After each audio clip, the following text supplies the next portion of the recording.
Good morning. We are starting John chapter 10 today. The Good Shepherd and his sheep. I tell you the truth, anyone who sneaks over the wall of a sheepfold rather than going through the gate must surely be a thief and a robber. But the one who enters through the gate is the shepherd of the sheep.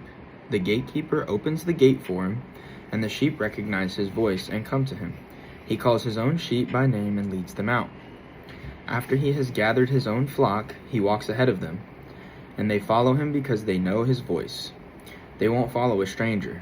They will run from him because they don't know his voice. Those who heard Jesus use this illustration didn't understand what it meant, so he explained it to them. I tell you the truth. I am the gate for the sheep. All who came before me were thieves and robbers, but the true sheep did not listen to them. Yes, I am the gate. Those who come in through me will be saved. They will come and go freely and will find good pastures. The thief's purpose is to steal and kill and destroy. My purpose is to give them a rich and satisfying life.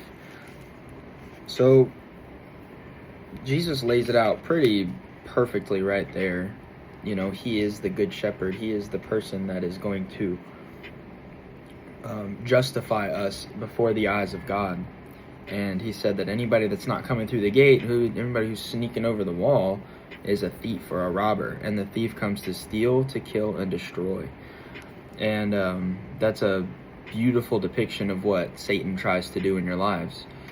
You know, he comes and he's a liar. He's a counterfeiter. He comes to try to give you seemingly good things, but underneath it's rotten. It's just like painted from the outside. It looks great, but as soon as you take a bite of that fruit, you find that it's dead on the inside. And so, you know, he tries to lull you into this sense of like, I can do it on my own. You know, this isn't really that hard. I don't need God at this moment in time. And then, you know, you go from I don't need to turn to God for this situation to you don't even really think about it anymore. Now you're trying to do everything on your own. You're trying to struggle and you're trying to just white knuckle all your problems.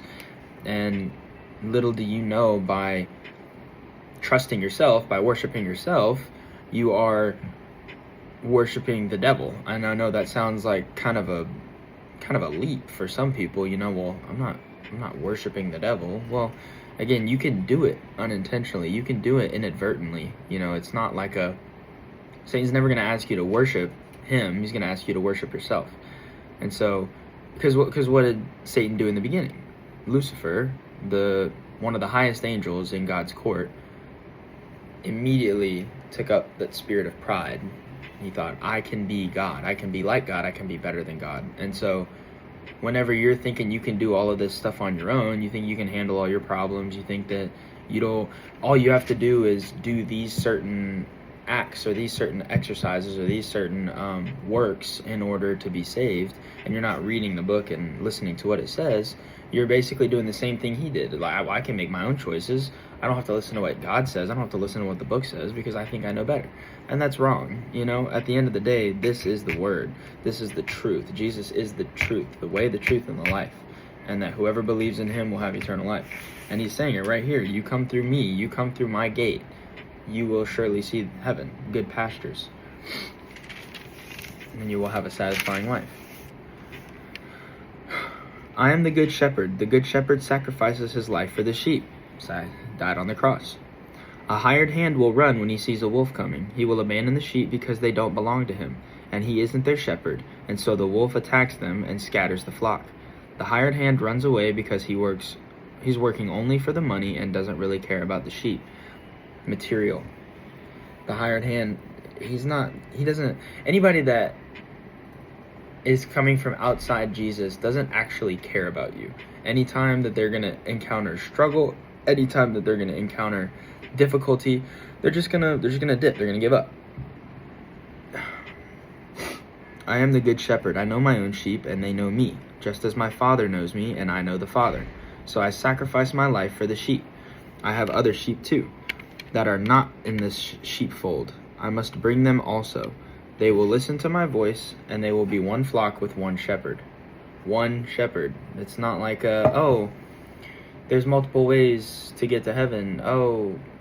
Jesus was yeah, maybe he was alive and he was living, but Muhammad also came and proclaimed a lot of stuff too. No, no, no.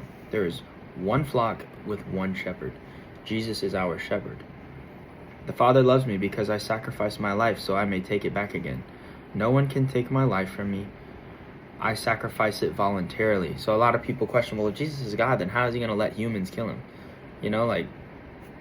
How are humans going to kill God? Because he willingly, voluntarily came down and chose to give it up. He's essentially,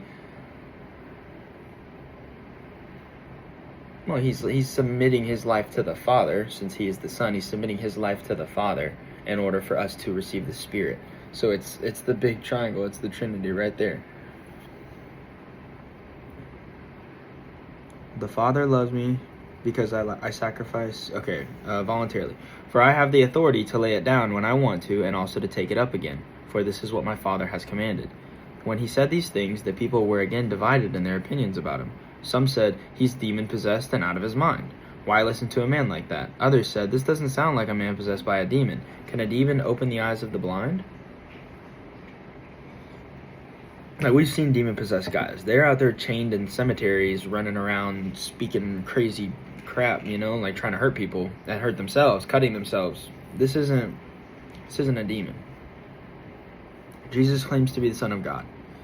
It was now winter, and Jesus was in Jerusalem at the time of Hanukkah, the festival of dedication. He was in the temple, walking through the section known as Solomon's colonnade.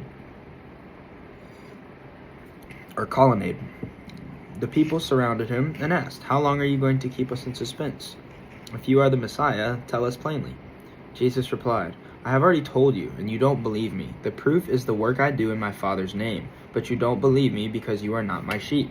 So, he said, I already told you, you don't believe me. The proof I do is the work that I do. So, that's a great way to sum up how we should exhibit our faith. Our faith is not what saves us. So the work that we do, our faith is what saves us. Forgive me. Our faith is what saves us. Our work is not what saves us. And so us doing good deeds and us living a good life is not what will get us to heaven, but it is what will show other people around us who we follow. If you look at some crackhead on the side of the street, you feel pity for him. You look at him, he's like, man, he's going crazy over there. He's scratching himself and he's trying to ask people for money. You can tell what he's following. You can tell what he's doing. Same way, if you're walking in the grocery store and you see, some kind gentleman helping a lady pick up her groceries that she dropped, nowadays you may think, oh, that's a nice guy. But in reality, he's helping someone, especially you see this little cross necklace poke out and you get that sense of like, he's a Christian. He's very nice and he is trying to do the right thing regardless of what's going on. She could be angry at him, like, leave me alone, I don't want your help. And he's like, well, let me help you, So Jesus goes on to say, my sheep listen to my voice. I know them and they follow me. I give them eternal life and they will never perish. No one can snatch them away from me. For my Father has given them to me and he is more powerful than anyone else. No one can snatch them from the Father's hand. The Father and I are one. And he says it again right there. John 10, verse 30. The Father and I are one. We are the same. We are one. We are the same. Once again, the people picked up stones to kill him. At my Father's direction, I have done many good works. For which one are you going to stone me for? It's like, so what of all the good things have I done are you going to try to kill me? They replied, we're stoning you not for any good work, but for blasphemy. You, a mere man, claim to be God. Jesus replied, it is written in your own scriptures that God said to certain leaders of the people, I say you are gods. And you know that the scriptures cannot be altered. So if those people who received God's message were called gods, why do you call it blasphemy when I say I am the Son of God? After all, the Father set me apart and sent me into the world. Don't believe me unless I carry out my Father's work. But if I do his work, believe in the evidence of the miraculous works I have done, even if you don't believe me. So we're jumping back into the proof part. It said, if you don't believe me if I just say it. Like, don't believe me if I'm just claiming to be the Son of God, or don't believe me if I'm claiming to be a Christian. But judge me based on my works. Judge me based on the evidence that's there. If I'm donating to the poor, if I'm going to church on Sundays, if I'm maybe leading a small group, if I'm helping out people in need, if I'm being generous with my money, if I'm loving the people around me, and even my enemies. You have to love your enemies. And so if I'm treating everybody with respect and love, and I'm claiming to be a Christian, it's a pretty good indication that I'm actually a Christian. Now, if I'm just saying I'm a Christian and I'm going to clubs and I'm going to bars and I'm smoking weed and I'm doing all this crazy stuff that is so normalized nowadays, I'm probably not living as a Christian should be living. Okay. But if I do his work, believe in the evidence of the miraculous works I have done, even if you don't believe me, then you will know and understand that the Father is in me and I am in the Father. Once again they tried to arrest him, but he got away and left them. He went beyond the Jordan River near the place where John was first baptizing and stayed there a while.